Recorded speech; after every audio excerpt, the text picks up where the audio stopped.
Hello gang, and welcome to Displaying Model Behavior. I thought I would do something a little bit different today. Hopefully, kind of fun. It's been a while since I moved into the new studio and I haven't yet put together my ultimate X-Men display. So I thought I'd talk you through it while I do it, because this is something I've been looking forward to for a long time. So you can see the base here isn't actually an action figure at all. It's the Iron Studios X-Men Sentinel diorama statue. Pretty incredible looking, something that I would never have been able to afford by myself. But having started work with Zavvi, I got to go to their warehouse and I saw a huge big pile of damaged stock. But I was like, geez, is that damaged? I guess you can't really sell it, can you? They're like, nah, we don't really know what to do with it. We might try and sell it on eBay or something. I was like, you could, or bear with me on this. You could give it to this guy and I could maybe use it in some of the videos I do for you. And they're like, yeah, I mean, if you'd be kind enough to get it out of the warehouse for us. And I was like, yeah, I'll take it upon myself to do that out of the kindness of my heart. Honestly, the minute I saw it, I was like Rocket Raccoon. I was like, oh, I'm going to get me that statue. And now I do. And it is heavy. It's a big, heavy, it's just a chunk of stone, basically, but it does look like a beautiful centerpiece for any X-Men display. And already that gives us a Sentinel, Gambit, Magneto, and Juggernaut. So we've got a whole bunch to start playing with already, and 3 figures or 3 characters that now don't need action figures, because I quite like the idea of mixing up the different medias and formats. Juggernaut, I thought, is an easy switch, because he looks a lot like the Select Juggernaut. He's just in a better running battle pose. Magneto, I was torn, because I love the Mezco Magneto. But I was like, dang it, I want to use the statue one. So Mezco Magneto, he's been retired. And then for Gambit, that's another difficult one as well, because I love the Mafex Gambit. Mafex Gambit is amazing, but also I wanted to stick with the statue. Now, arguably, Gambit and Magneto, a little bit too big, because this statue is kind of like more sort of 1/10 scale, I guess. But I don't mind Gambit and Magneto being bigger, because it kind of makes them look larger than life. It makes it look even more three-dimensional, like it's like they're jumping out of the display, like there's a forced perspective kind of thing. I kind of dig it like that. I know that might just drive other people crazy, but me personally, I really don't mind. Then we got the HasLab Sentinel. I wish every time I see my Sentinel, I'm like, man, 2020, if only I'd had the money to buy 1 or even 2 more of them. Would have just looked incredible. I think we all, if we could go back to 2020, we would have bought more Sentinels. It's like, don't worry, we know it's going to be a good investment. Still, I've got this one, and he stacks up really nicely next to the Iron Studio statue.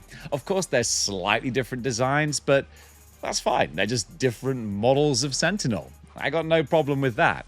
And then you can see in his coiled hand, in the right hand, he's got Iceman. This is the Juggernaut Wave Iceman.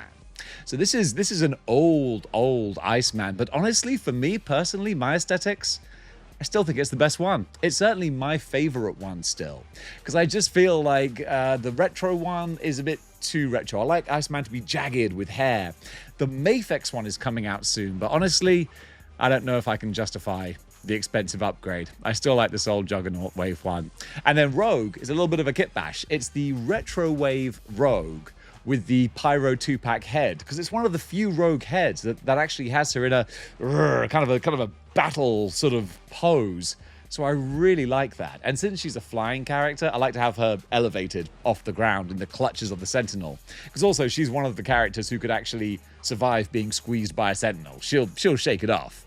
I am again also tempted to get the Mafex Rogue, but again, I'm not sure if I can justify the cost of the upgrade for what it is.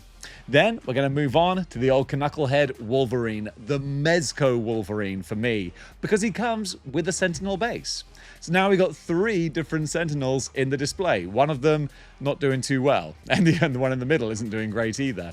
So Wolverine leaping off of that Sentinel display, Bayek, he looks so cool. A lot of people don't like the short Mezco Wolverine. They don't like the proportions or the cloth goods. I dig him. I just think he's wicked.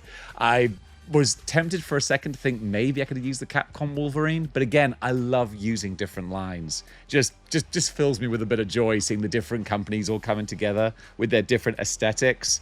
I really like the mismatch.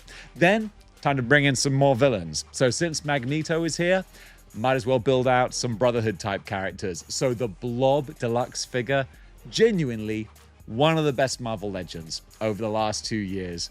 Really happy to throw this guy in. Plus, with the huge, big size, he actually works really well with the size and scale of the statue pieces. And then we have Mighty Colossus. Colossus is one that we're waiting for an upgrade on. There's rumors we're going to get him in a Kitty Pryde 2-pack at some point soon. In the meantime, though, you can see I'm posing him with Juggernaut, and I think it actually works really well because it just makes it look really dynamic. I love a display that's kind of telling a story, and that's what this display is. I mean, the story is chaos and fighting, but it's great. So to see Colossus interacting with Juggernaut as he charges through the X-Mansion, I just think that's wicked. And then I threw in the damaged Sentinel hand from the HasLab as well, along with the head too, because I mean, why bother have them sitting in a fodder box if you're doing this crazy battle display? You can actually incorporate them, and that's going to work really well. And then similarly, I'm going to throw in the coil from the HasLab also, because it's just more visual stuff. And I'll be the first to admit, some folks might say, you know what, that's in danger of getting cluttered. For me personally, I don't mind it. Now this is a gift from Detour Customs. I'll put the link for their Instagram in the description. This crazy futuristic flying vessel straight from the Shi'ar Empire. That explains why it's here. I want to get a heavy duty stand that I can actually put it in so I can have it in the air. But as soon as I saw it, I was like, Bishop's going to be riding a futuristic rocket sled type vehicle like that. So Detour Customs, go check them out. They make amazing, amazing diorama pieces. And speaking of Bishop, this is the Mezco Bishop here. And again, as soon as I saw the Detour Customs, I was like, yeah, Bishop's going to fit that like a glove. And also the Mezco Bishop, chef's kiss, gorgeous. I know it's not quite the 90s aesthetic, but I'm just going for an overall badass, cool kind of look. And Mezco, they're probably my favorite company, but I'll be the first to admit they're not always winners.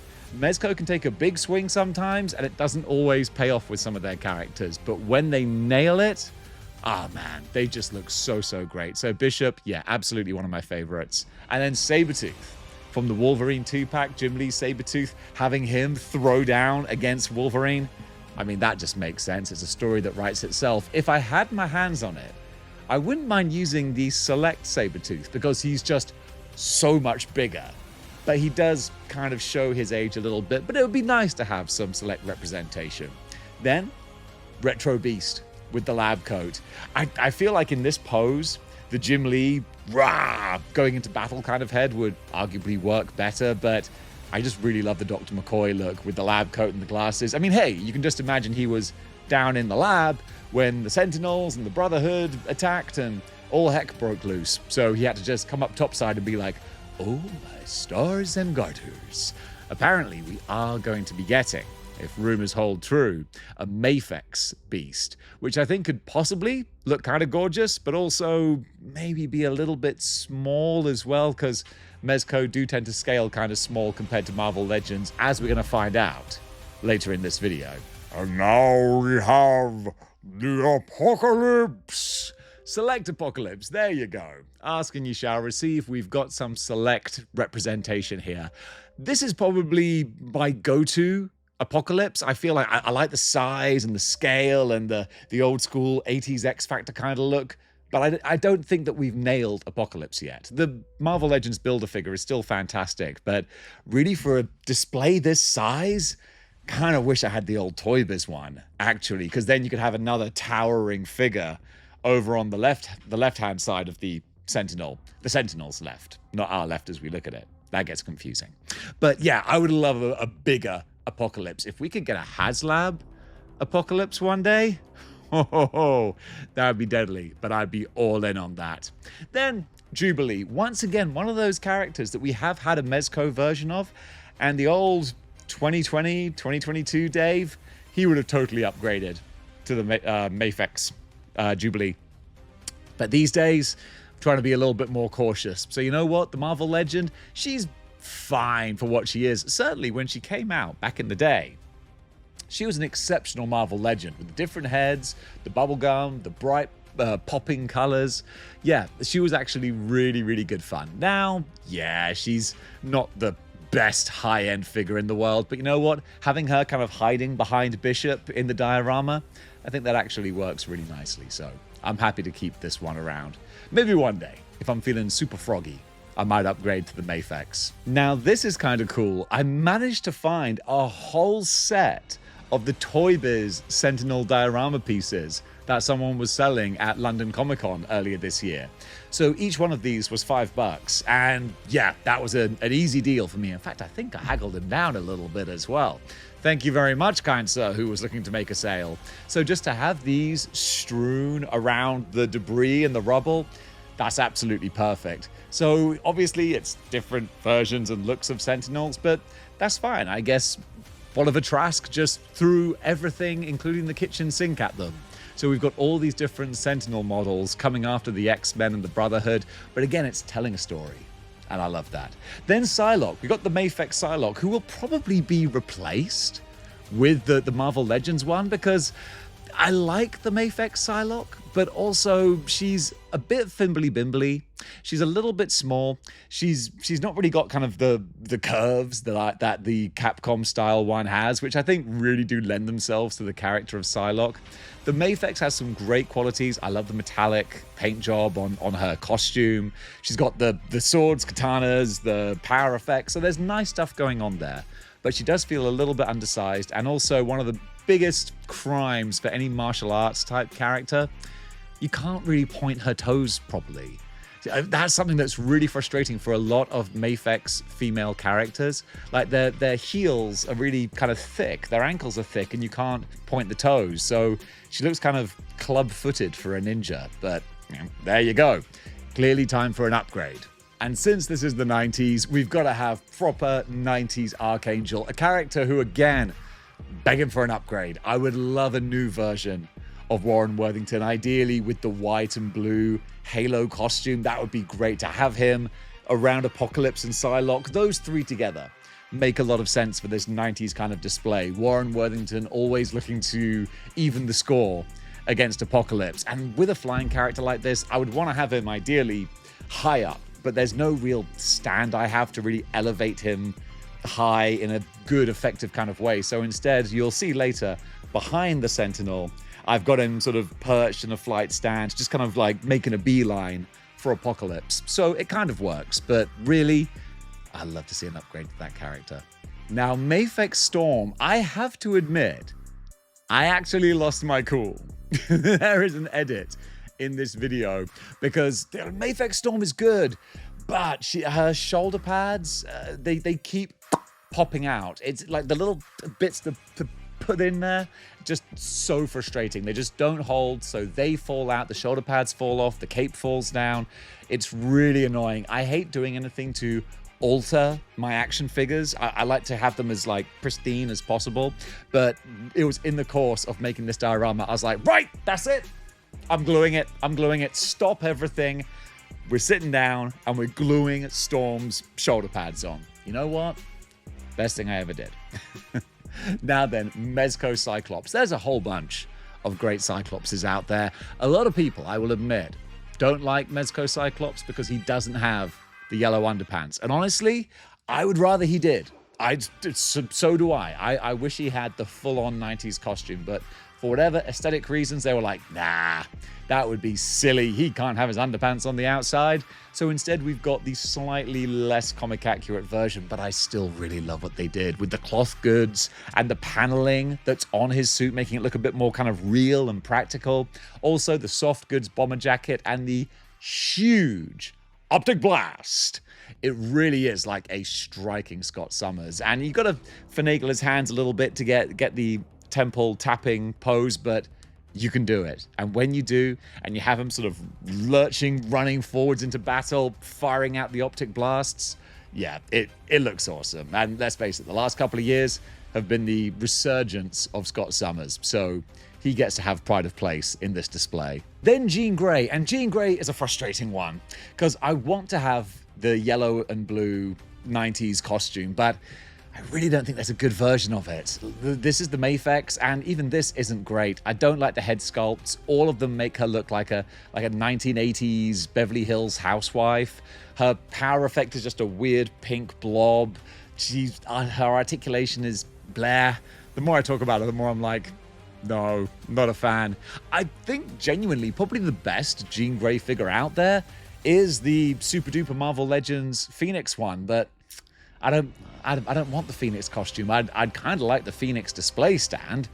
That would go very nicely in this display, but I don't know. I still feel like my quintessential Jean Grey hasn't been put together. In this video, I'm trying to position her kind of just above Scott, and I leave her there for the rest of the video, but then I change it at the end because I just think she looks kind of goofy.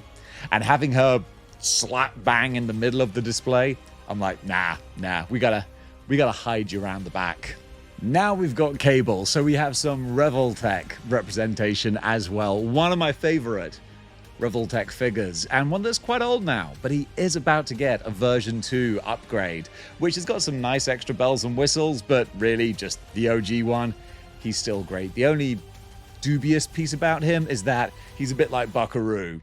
If you move him about too quickly, his bits and pieces will fall off, his pockets and pouches and stuff. You got to really make sure they're affixed and just get him in the right, perfect pose, and then boom, leave him. There you go. But because he's Revoltech, there are some great striking poses you can put him in. And I love this slightly more anime kind of look to the figure, and I know that means that there's a discrepancy in the aesthetics of these different figures, but I kind of love that. I love this whole conglomeration of different looks and styles and ideals. I know it's not to everyone's taste, but to me, I really dig that. And now the amazing Nightcrawler.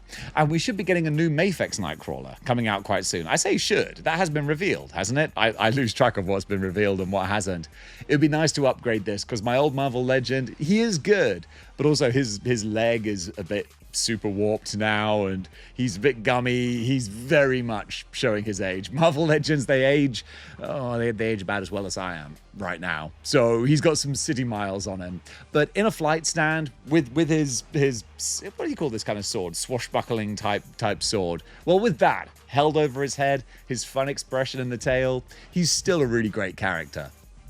And then what I think is going to be the final addition for now is Chuck. We got to have Professor X in the display. Of course, it's kind of funny because he's doing his mind powers, and it's like, Chuck, who are you trying to mind control? There are Sentinels behind you. Best just get out of Dodge. But you got to have Professor X in the display, especially for a 90s X-Men display. So I'm just kind of, what I decided to do, because he's got the spooter under his chair that stands it up, that actually stands quite well on top of the old Sentinel Toy Biz diorama. So that's a nice way of incorporating the two together. And you can see at the end of the video now, that's pretty much everything I have in place. But all that's done is make me want to add to it now. Because folks, that does it for the basic X-Men display. But now you got to tell me, who do I need to add to this? Because this is classic 90s Jim Lee Blue Team and Gold Team. But what characters do you think we need to add to these rosters? Because we got some good villains here. But I think we need to add some heavy hitter villains like Omega Red, maybe Silver Samurai, because there's such interesting looking characters going on. I kind of want to throw Mojo in as well. That would necessitate Spiral too. The list goes on and on. Also, I mean, man, I know that's a big one, but I could do like the Reavers as well, because that would be a really fun bunch. But then you start getting carried away. But honestly, what's the point in collecting action figures if you're not going to get carried away? So folks, what do you think about this little display that I've thrown together? And how do you display your X-Men? Because I see so many people's displays who go like the complete opposite route of what I do. And it's beautiful, uniform, everyone standing side to side, shoulder to shoulder, class photo type display, all the same lines, all just looking neat, precise, beautiful. And then there's my chaos unfolding. But hey, what is model behavior if not absolute chaos? So gang, thank you so much for watching. Tell me what characters I should swap out as well, like which versions are actually better, would make better substitutes for this display, because this has been really fun to put together. I might see if I can do a similar version for like Avengers, Fantastic Four, Spider-Man, but really it was the Iron Studios statue that really made me, want to do this kind of special display. Unfortunately, I don't think I'll ever be getting an Iron Studios statue again. I'm not going to get that lucky twice. But you can dare to dream, can't you? So gang, thank you so much for watching, and until next time, keep displaying model behavior.